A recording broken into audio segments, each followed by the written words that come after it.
오늘 26절에 예수님께서 이제 골고다 언덕으로 이제 십자가를 지고 가시는데 시몬이라는 구레네 사람이 시골에서 오는 것을 붙들어 그에게 십자가를 지워 예수를 따르게 하더라. 예수님의 제자 시몬 베드로가 아니죠. 여기는 제자가 아닌데 구레네 사람 시몬이라고 이야기합니다. 시몬 이름이 지금 똑같습니다. 그런데 예수님의 제자 베드로는 어땠습니까? 예수님을 3번이나 부인하고 도망을 갔잖아요. 십자가 지기 싫어서 그런 거였죠.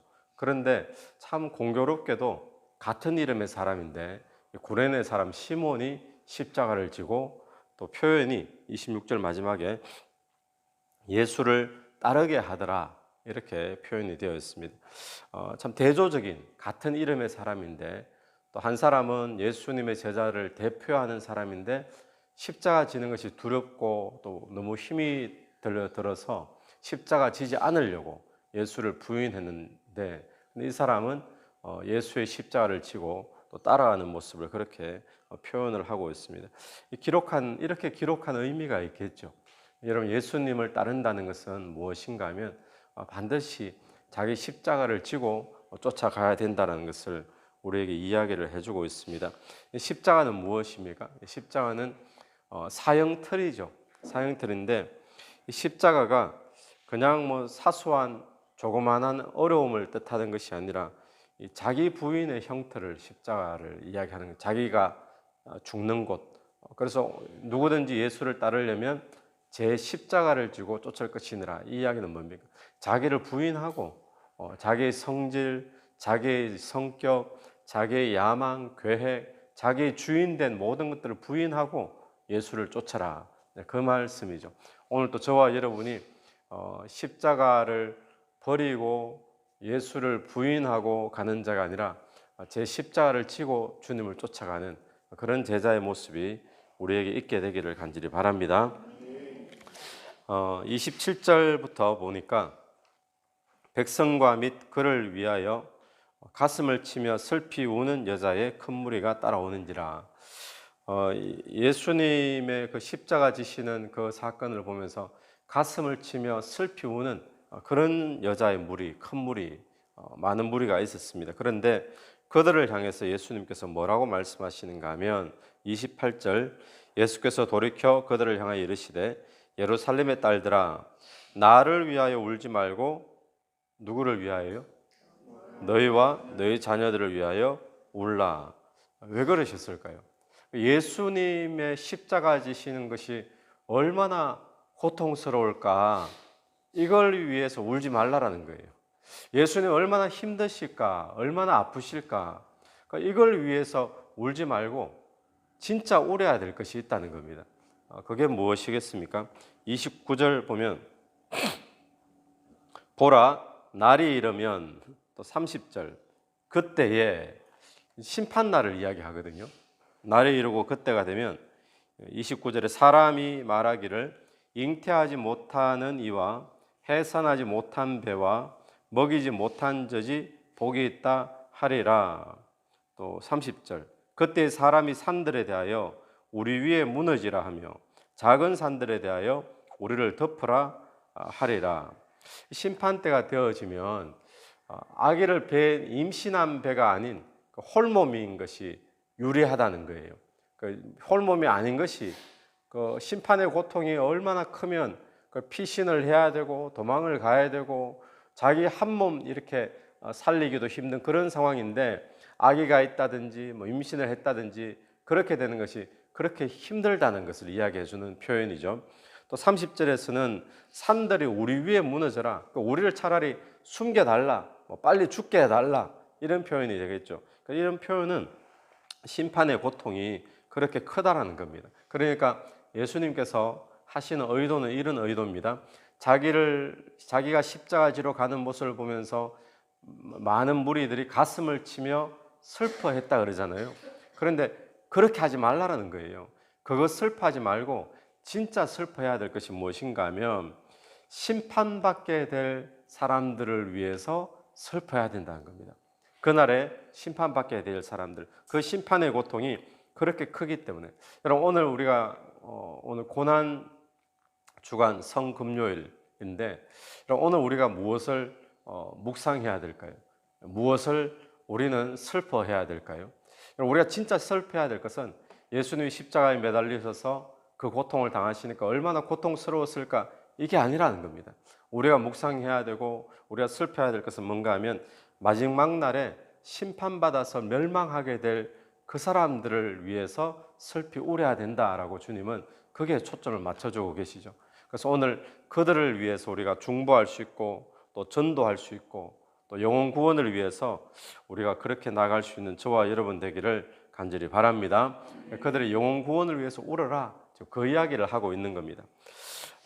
그리고는 또 하나 보는 모습이 33절 보시면 해골이라고 하는 곳에 이르러 거기서 예수를 십자가에 못 박고 두 행악자도 그렇게 하니 하나는 우편 하나는 좌편에 있더라. 그 양옆에 다른 범죄자들 십자가에 못 박히는 자들이 함께 있었습니다. 그런데 놀라운 사실은 뭔가 하면 34절에 이에 예수께서 이르시되 아버지여 저들을 사하여 주옵소서 자기들이 하는 것을 알지 못함이니이다 하시더라. 예수님이 이 땅에 오신 이유가 뭡니까? 예수님이 십자가에 지금 못 박히시는 이유와 목적이 뭐죠? 무엇 때문이죠? 죄를 사하기 위해서. 한마디로 우리를 용서하기 위해서 오신 거예요. 우리의 죄를 용서하기 위해서. 그래서 예수님이 이 자기를 십자가에 못 박고 조롱하고 비웃고 또 옷을 나눠 가지고 자기 눈앞에서 자기는 지금 죽어가는데 십자가에 매달리는데 그 바로 앞에서 침을 뱉고 조롱을 하고 그랬잖아요. 이런 모습 보면 화가 나는 모습이잖아요. 사람 바로 앞에 얼마나 치욕적인 모습입니까? 그런데 놀라운 것은 그 상황에도 주님께서는 그렇게 하는 자들에게 용서를 선포하고 있다는 겁니다. 용서를 선포하고 저들이 하는 것을 알지 못함이니이다. 이것은 이 십자가 사건과 함께 예수님이 왜 이 땅에 오셨는가를 분명하게 보여주는 모습이죠. 예수님이 이 땅에 오신 것은 용서를 위해서 오시는데 그 용서를 위한 그 목적이 화가 나는 상황임에도 불구하고 흔들리지 않는 것을 보여주죠. 여러분 만약에 용서를 해주기 위해서 십자가 지시는데 근데 그 앞에서 막 비웃고 조롱하고 용서 도저히 못하겠다. 용서해주러 오셨다가 십자가 용서해주려고 지시는데 그 앞에 사람을 용서 못하고 우리는 그렇게 쉽게 흔들리기 쉬운데 예수님은 그게 흔들리지 않더라는 거예요. 오늘 우리의 인생에 목적도 있습니다. 우리의 인생에 사명도 있습니다. 우리의 모두의 공통적인 목적과 사명이 뭐겠습니까? 우리를 통해서 용서가 선포되어지는 것인 줄로 믿습니다.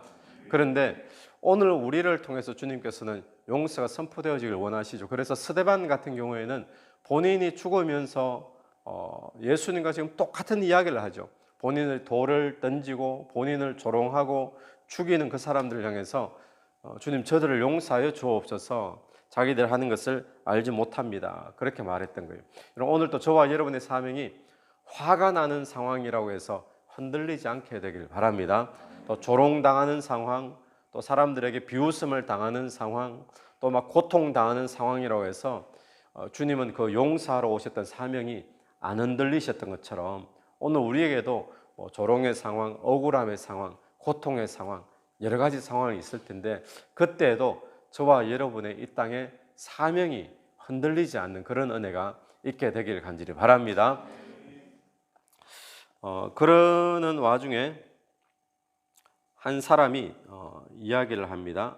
39절 달린 행악자 중 하나는 비방하여 이르되 네가 그리스도가 아니냐 너와 우리를 구원하라 하되 하나는 그 사람을 꾸짖어 이르되 네가 동일한 정죄를 받고서도 하나님을 두려워하지 아니하느냐 우리는 우리가 행한 일에 상당한 보응을 받는 것이니 이에 당연하거니와 이 사람이 행한 것은 옳지 않은 것이 없느니라 하고 예수님께서 예수님 앞에 두 사람이 지금 있는데 이 두 사람이 한 사람은 구원을 받게 되어지죠. 그런데 한 사람은 구원을 못 받게 됩니다. 똑같은 사형수라도 이유가 지금 달라지는 거예요. 오늘 또 똑같은 죄인이라도 이유가 달라지는 죄인이 있습니다. 어떤 사람일까요? 자기의 죄를 인정하는 사람이죠. 이 중에 한 사람은 어떻게 구원받았는가? 자기의 죄를 지금 인정하고 있어요. 우리가 죄인이다라는 거. 그리고는 예수에 대한 믿음을 가지고 있는 거죠. 오늘 또 똑같은 죄인들이지만 구원받는 사람은 자기의 죄를 인정하는 사람. 할렐루야. 그리고 예수 그리스도를 믿는 사람인 줄로 믿습니다. 그래서 이 아침에 나와서 다시 한 번 더 내가 죄인됨을 인정하고 예수가 필요한 것을, 내게 예수 그리스도가 필요하다는 것을 인정하고 또 그리스도를 믿는 그런 은혜가 있게 되길 간절히 바랍니다.